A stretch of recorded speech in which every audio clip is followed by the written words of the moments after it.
candidat. Merci. Vous êtes déplacé, c'est très gentil, très bien.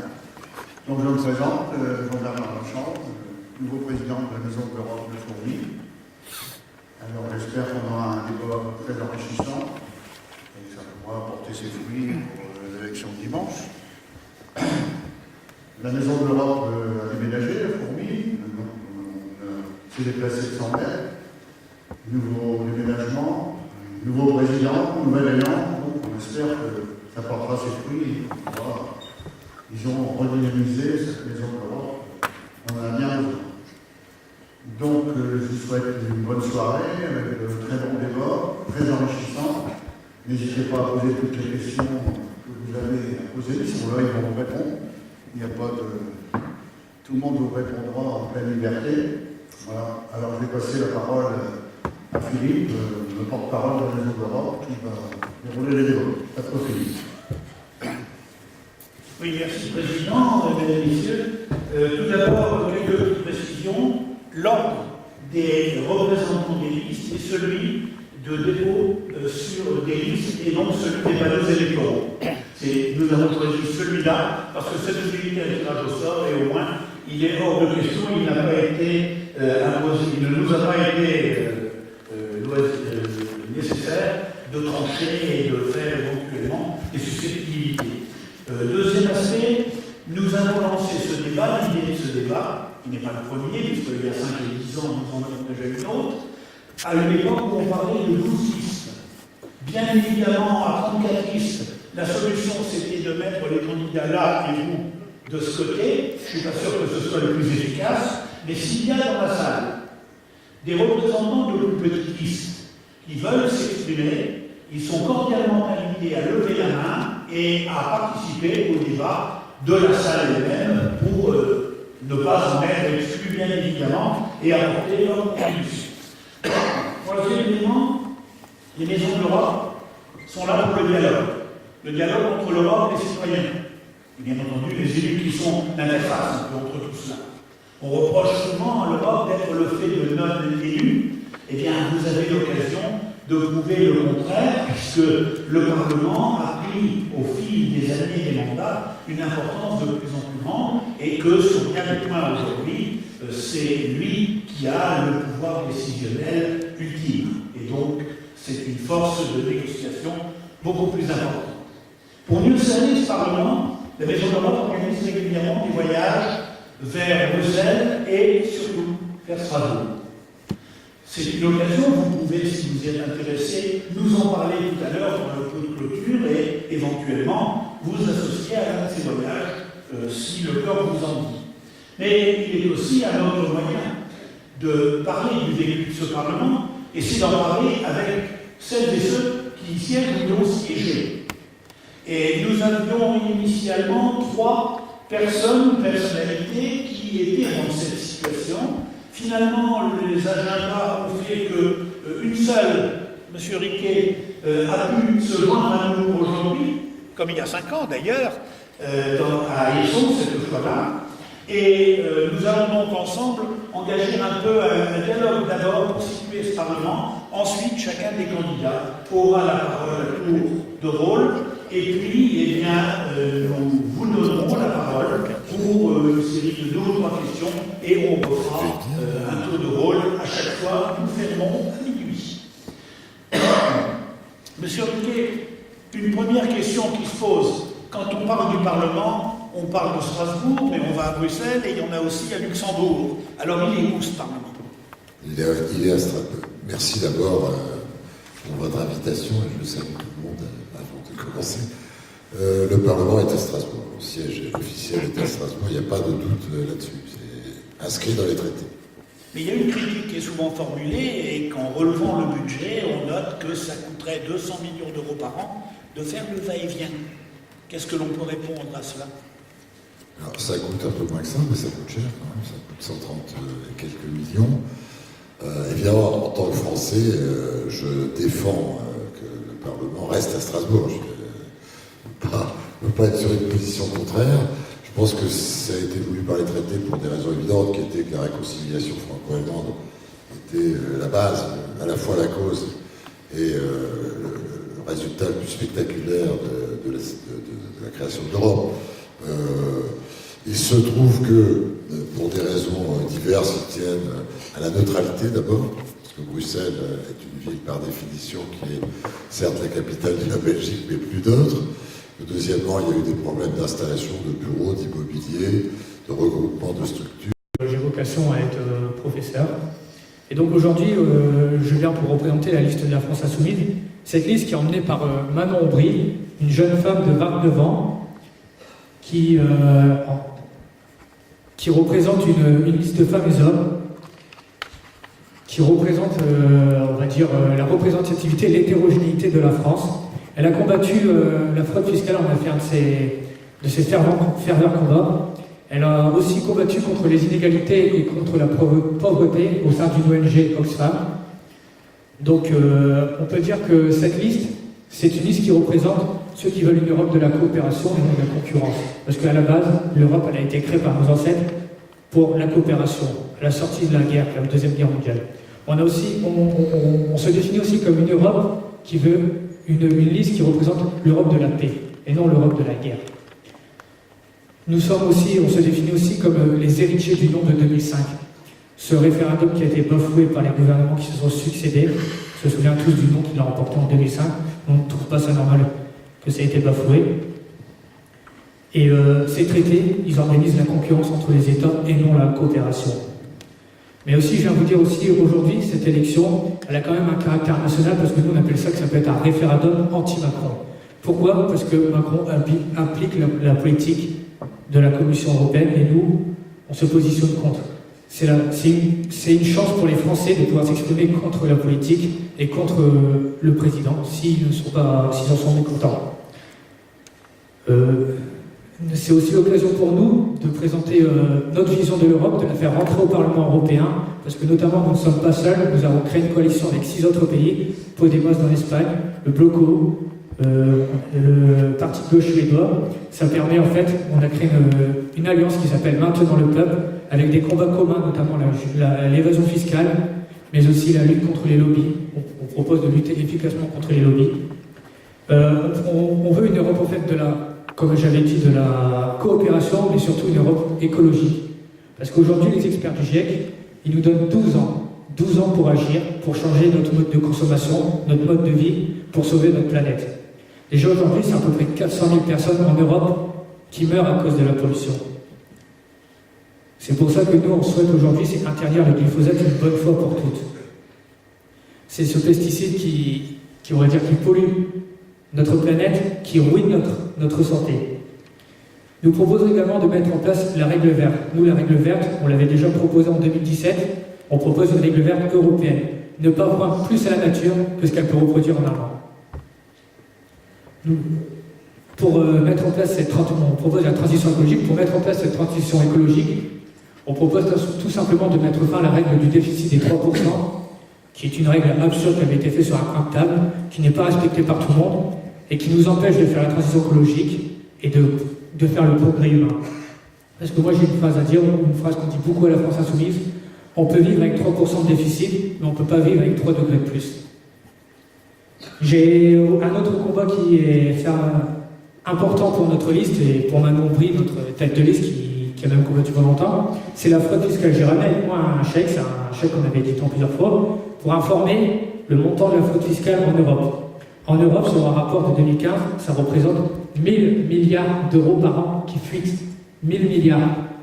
C'est une somme énorme. On peut se demander ce qu'on peut faire avec. Avec cet argent, on peut par exemple financer la transition écologique complète. Et avec cette transition écologique, ça nous permet aussi de créer massivement des emplois qui sont toujours en lien avec cette transition écologique, parce que pour faire la transition écologique, il va falloir démonter des centrales nucléaires.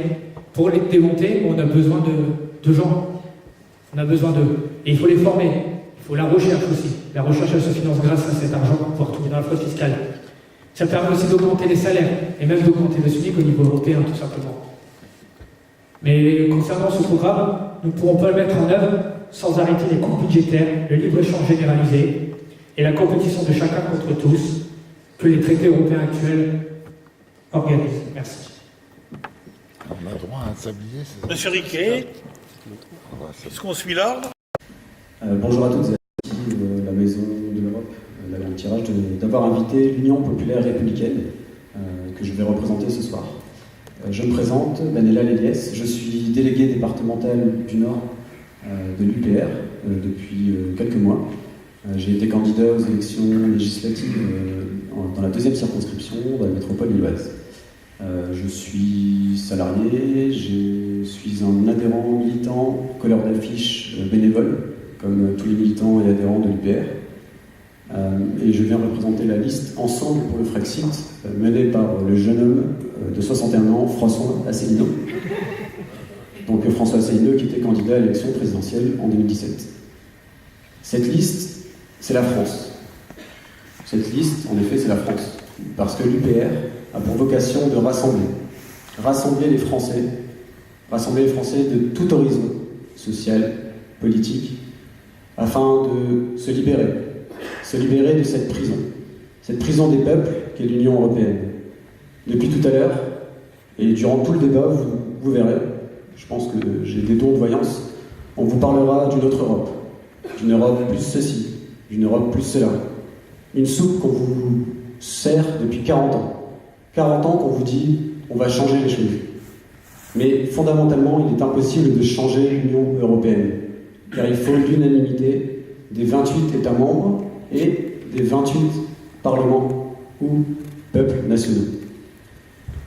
Donc, si on ne peut pas la changer de l'intérieur, faisons comme ce que propose l'UPR depuis 12 ans.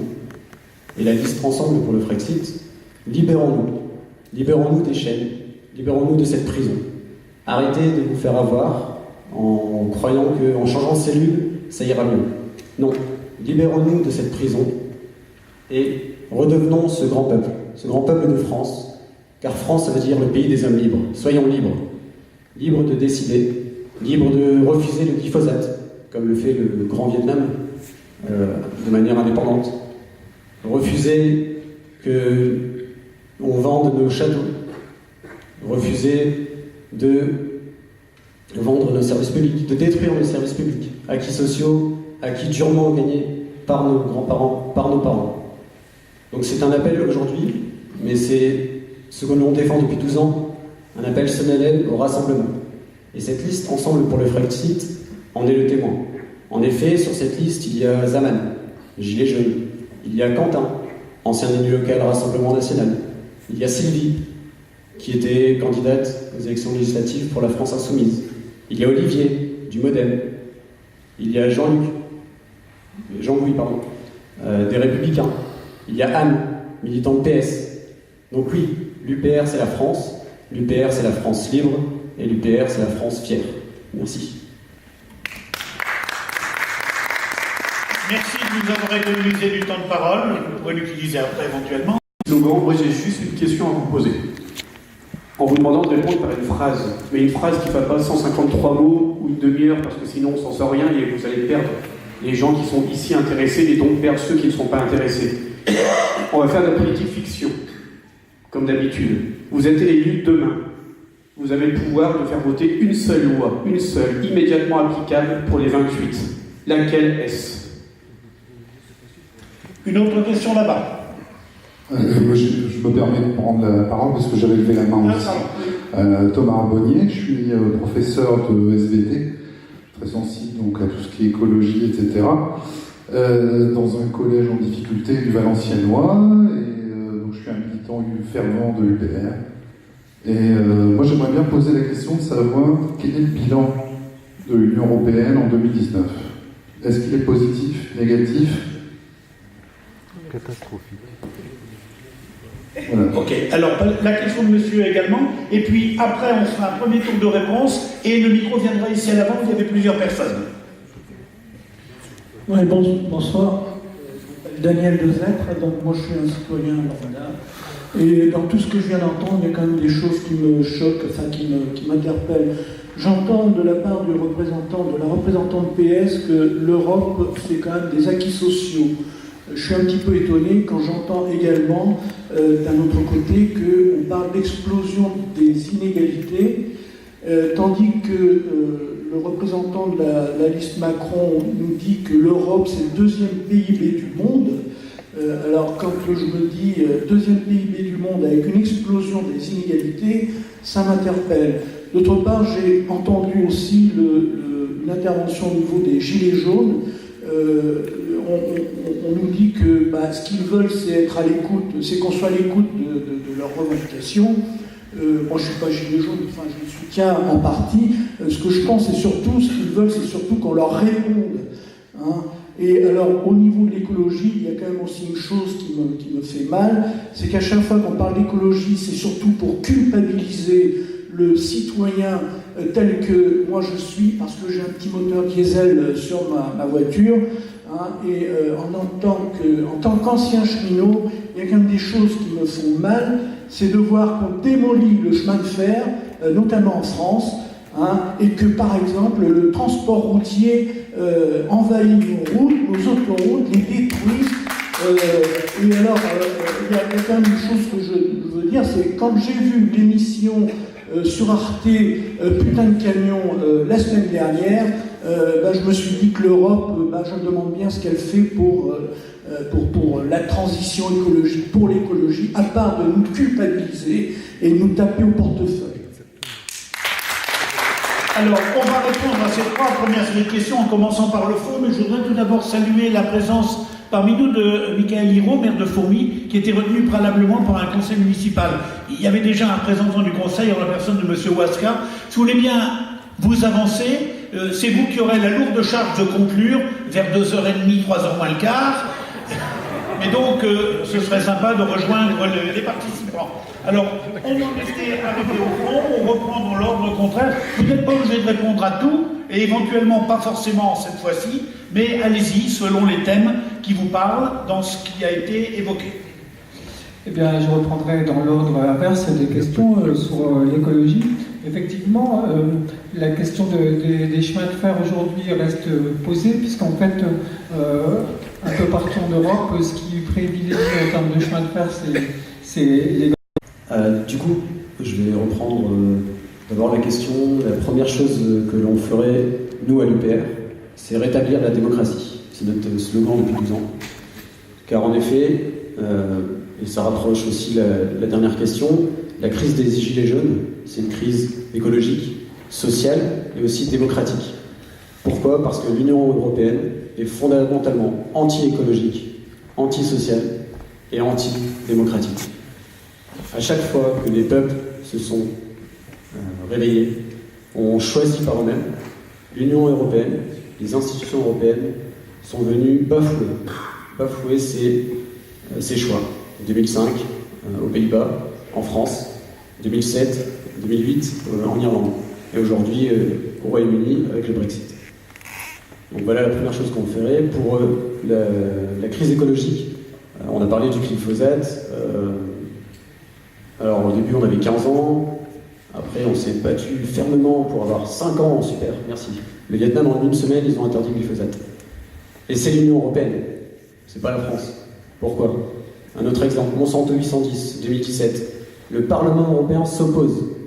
Tout à l'heure on a eu référence à M. Andrézieux qui s'est battu contre le Monsanto 810. Le Parlement européen a voté contre. Et bien la Commission européenne, qu'est-ce qu'elle a fait ? Non merci, pas de choix démocratique. Donc on impose le Monsanto 810, 80% des Français sont contre. Donc fondamentalement, l'Union européenne, donc ça fait partie aussi du bilan, est antidémocratique, antisociale, elle détruit nos services publics, donc nos chemins de fer, nos écoles, nos hôpitaux, nos acquis sociaux, durement gagnés par nos parents et nos grands-parents, et on détruit ce qu'est la France, son héritage de ces grands services publics justement. Et aujourd'hui, moi je suis là, à 28 ans, pour défendre ça. Je défends la mémoire de mon grand-père qui s'est battu en tant qu'ouvrier métallurgiste pour ça. Je défends ma mère, mon père qui se sont battus en tant qu'étudiants pour leurs droits, pour une France libre. Et c'est le plus important. Merci. Et c'est le plus important. Ce qu'il faut retenir aujourd'hui, c'est que si nous ne sommes pas libres, nous sommes en prison. Et c'est ce qu'est l'Union européenne, une prison. Donc, voter UPR, c'est rétablir la démocratie et se libérer de cette prison.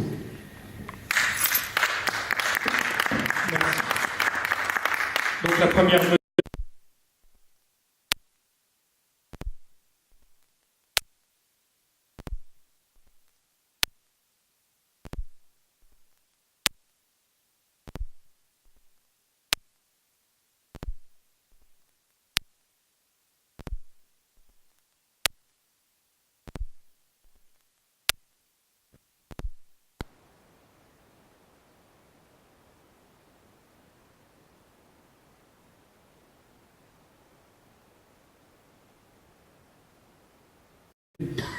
permet à une entreprise de partir du territoire, que ce soit en France, en Espagne, peu importe, et d'aller sur un autre territoire sans que l'on puisse lui dire hop, hop, hop, reste ici, on a des emplois à conserver, et on peut, comme ça, produire localement, lutter contre le réchauffement climatique avec des échanges aux 15 000 km.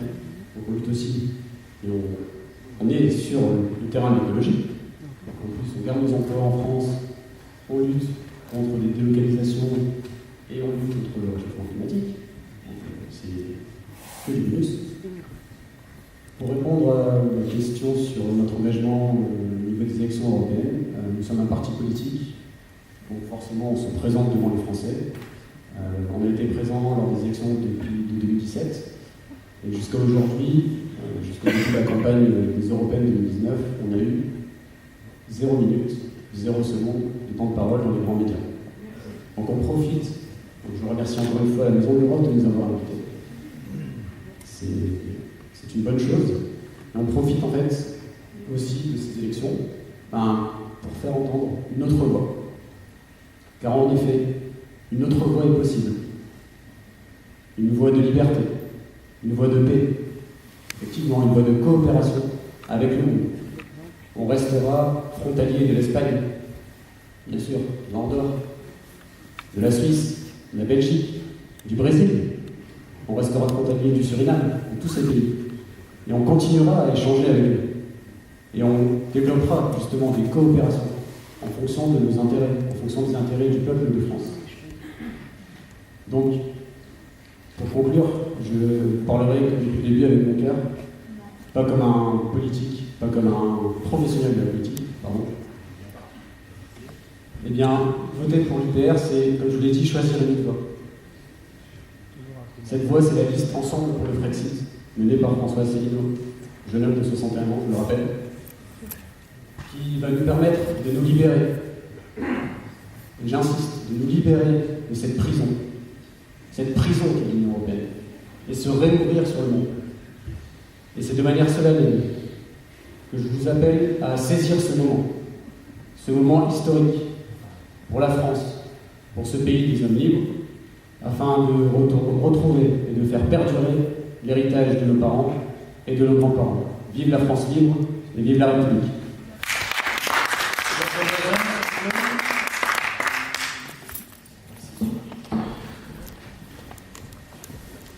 Dans moins d'une semaine, dimanche, on nous annonce